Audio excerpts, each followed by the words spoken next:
Dear my friends in America, my fellow human beings in the great US of A, hear me out, alright? I understand the mentality of, you don't know, you're not one of us, you don't live here, you haven't experienced, I get that. Like, I can use the same argument for Australian lifestyle. But I also believe that because of an outside perspective, that can help see the bigger picture. So I figure with the people on the ground, the individuals analysing the intricate details, like the fine threads of the tapestry, and working together with people on the other side to then help make the whole picture of the tapestry, because when you're really close up, that's kind of all you can focus on. So we can work together with the great tools we have of social media and the internet. If there was ever a time for us to get shit done, it is now. Like, because I'm on the other side of the world and I still care about yous. I want the best for yous, just like I want for everyone. When I was in the States, I made a point of explaining to people that I was probably better off going to a hospital than they were, because my travel insurance had more of a allowance for medical fees than their insurance probably does. Think about that. When is a traveller better off somewhere than the people that live there? And I think I speak for the rest of the world, really, not just Australia, but we were there with you for all of it. Like, we woke up to turn our TVs on to see the tragedy of 9/11. And you guys were there with us for poor Arthur. You did share your sympathies, but there was also a very obvious undertone of, see, it's not just us. And then with how we dealt with that and the aftermath, that's why it really sucked and really hurt watching everything unfold in your country. And I think a lot of us gave up hope that anything was going to be done after Sandy Hook. It's like watching a friend hack their own limbs off and just be like the most crazy sort of self-destructive you could imagine. It's like, guys, let me put it too simply. You do not need B-2 bombers worth a couple of billion. You don't need those planes. What you do need is insulin for your diabetics and inhalers for your asthmatics. That's what you need. You went from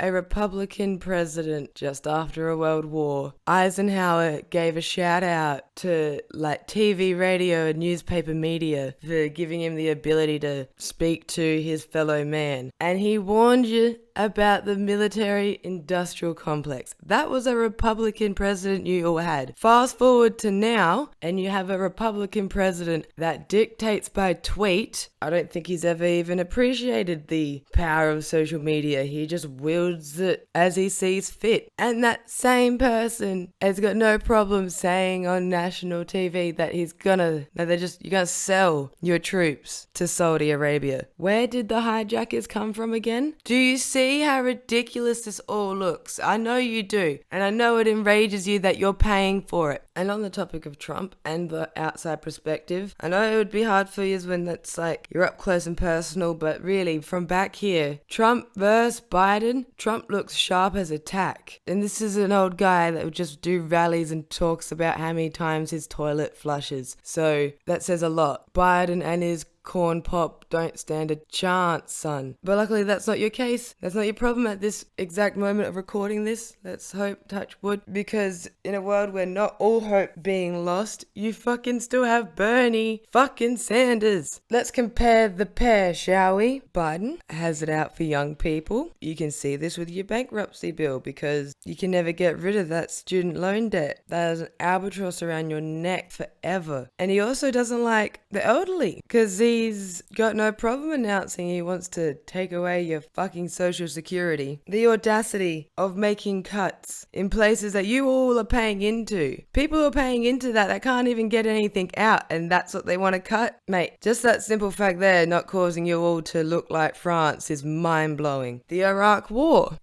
hindsight's a hell of a thing, but that's all irrelevant for someone like Bernie Sanders, who can just be like, nah, it's not a good idea, is it? From the get-go. If Hillary couldn't do it, then what on this fucking planet makes anyone think Joe Biden could? You've got someone who proudly announced how they would just try and sell himself to big money interests versus someone who proudly announced how he's making those same big money interests nervous. Like, I know you all understand that because it's private, and there's people making a profit, and there's CEOs. That's why you're paying so much for health and medical insurance. I know that you all can grasp that simple concept because you're smarter than what the people on your TV try to make you out to be. You don't love people that are taking you for a ride and taking your money and not even giving you good results for what you're paying for. Don't worry, the rest of us know they're talking shit when they say you love them and you don't want to give them up. We don't think the people of America are that stupid. We know better, don't worry. But then in saying this, we can also see how potent and persistent the propaganda is. You can see the fight you're up against. And I really think everyone should just get the fuck over these fucking labels. They're helpful for explaining things in theory, but out here in the real world, they're just counterproductive. Like, really, I'd like to think that somebody like Bernie, who just wants to stop people from dying for ridiculous fucking reasons as a core principle, that should be pretty center. That should be like the kind of center point of normal thinking that most people should sort of huddle around, yes? But no, he's apparently way off to one side. Now here, let's think about how bullshit labels are. Capitalism, that system there, how come that's causing a lot of people to lose jobs, in particular in manufacturing in Australia and in the US? And capitalism is taking those jobs off to, communist China? So what are we trying to say here? The communists used capitalism to fuck everyone up at the end of the day? They secretly won, just no one wants to admit it? Or how about the whole, socialist, but don't you touch my social security? It's got social in the name. Social security. Security of the socialist kind.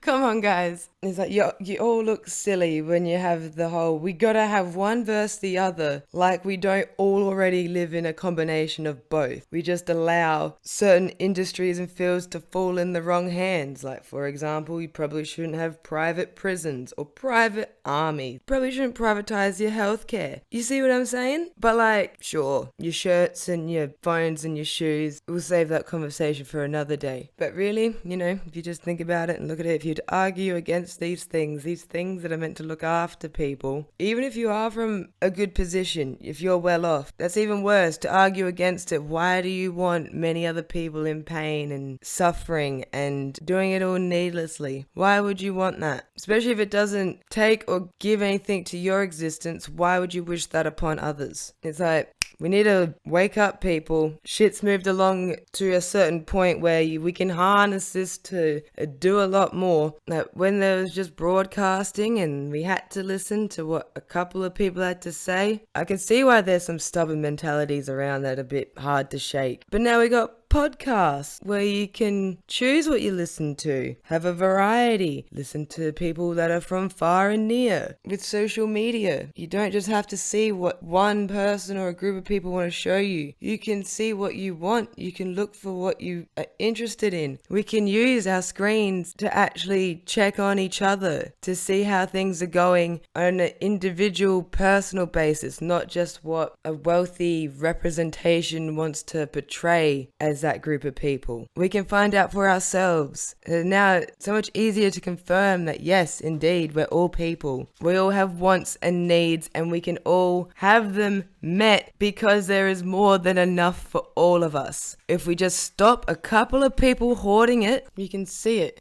There's examples of it everywhere, of us using it to help each other, try and protect each other, protect the community, spread awareness, and to show that things really are happening. Because like before that, if police are targeting a certain demographic of the community, and then it's they said versus the police said, and they have this natural, with authority, people are more inclined to believe them. But now there's proof. We work together. Things don't go viral by themselves. Things go viral and that's all us, and then they end up broadcasting it. We make the news now. Like, this channel is a statement to that. I just try to take any of the videos where I'm showing protests and I go back to my wall painting and just show that it's people all over the place with similar motivation fighting against a common enemy. Right now, this is us versus them. And this is why any sort of racism, sexism, just being a douche to any group of people is really counterproductive, because they're not the issue. As a whole, no religion is the problem. Refugees aren't coming to take your anything. And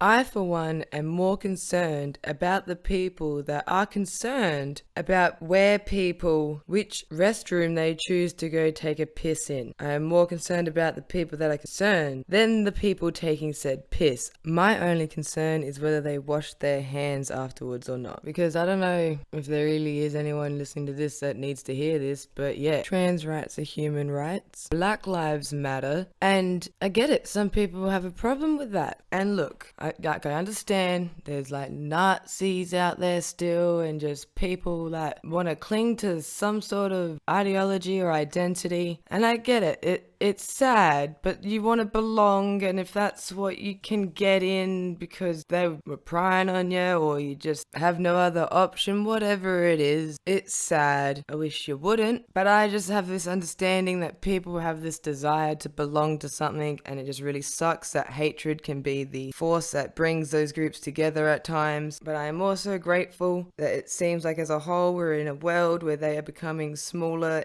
or at least easier to identify groups. I know I've gone on a bit of a tangent here, but trust me, it will come full circle, because I was having this rant the other day where I'm quite pissed off, really, because we have come to a certain point where for groups of people in different ways shit has gotten better. We're not there yet by any means, but a lot of battles have been won in ways. So that's why I really believe that it makes sense to have LGBTQ plus voices and people of color voices, native voices, obviously as some of the most loudest and most pissed off about the destruction of the fucking planet, because just as shit starts to get better, oh no, look at that, everything's gonna fall apart. No, son. That's not on. And you know who also understands all this? And you know who also will fight for all this? Bernie. Fucking living wage, guaranteed jobs, prison reform, legalizing marijuana, let you see a doctor, lower your drug prices, endless wars, fight the climate catastrophe, Sanders.